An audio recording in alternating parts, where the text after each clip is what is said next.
winds changed.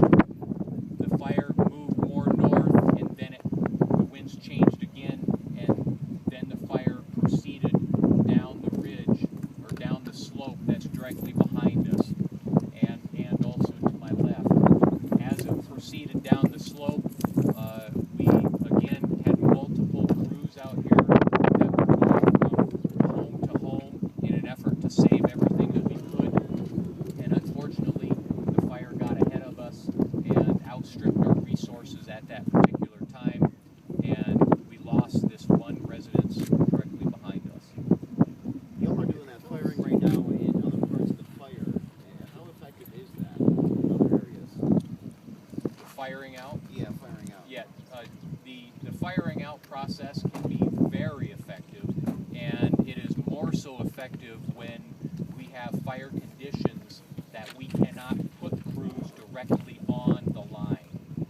In other words, the line of fire is too dangerous to put crews right up against it or even near it. So we may have to back off, whether it's, say, a few hundred feet, even a quarter or a half a mile, and then we put fire on the ground, and then we're better able to control what we have, and it especially comes in when we're trying to protect improvements such as structures or even radio towers like I know you've heard about earlier this week.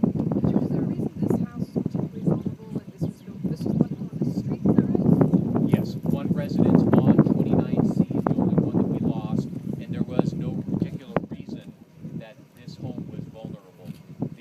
Basically, when a fire comes through any area, it could be the smallest ember that catches on almost anything.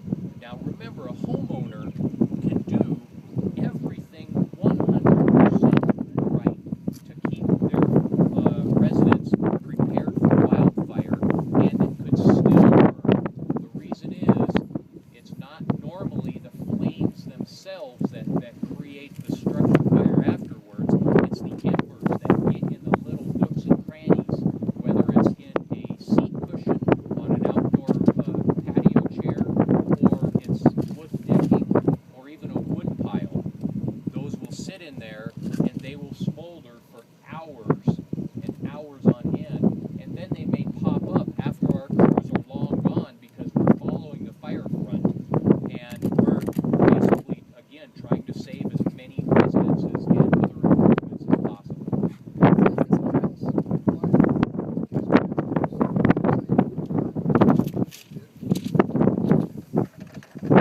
Basically, to answer your question, if not everyone heard it, why did this one pasture burn? And the reason is, there's a couple reasons. One, the wind conditions at the time, and two, our crews on scene were able to keep that fire within that particular pasture at that particular time. Was there Patrick, you were structure, here on. was there structure protection in place when this house was ignited? We were along this road, but not at this particular house. Our crews at that time were committed at the south end of 29C, and that's when we came up and discovered that it was unfortunately too late. You were here on the day when the fire was around this area. Tell us what it looked like. What did those hills look like when they were on fire? Tell us, if you can give us a good visual. Well, basically, in a good visual, I have footage on our Facebook page, all right? That was of 29C, that Sunday afternoon and that Sunday night. So,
drop the lines across the road, therefore splitting our crews up during this firefight.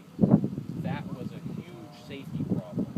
And the reason was because if crews on this end ended up in dire circumstances, we could not get anyone in to help us out. And that was for about an hour's time before we could get somebody out here to take care of those electrical lines. And once we got those taken care of, we still had another pole that dropped and about 3 others that were ready to drop. So those are just some of the hazards that we come across when we're in situations such as this. I apologize. This happened Sunday. This was last Sunday, so It's on Sunday. okay. Day 2? Day 2, thank you. I'm sorry, but I don't remember the date. And is this a primary residence or is this? I don't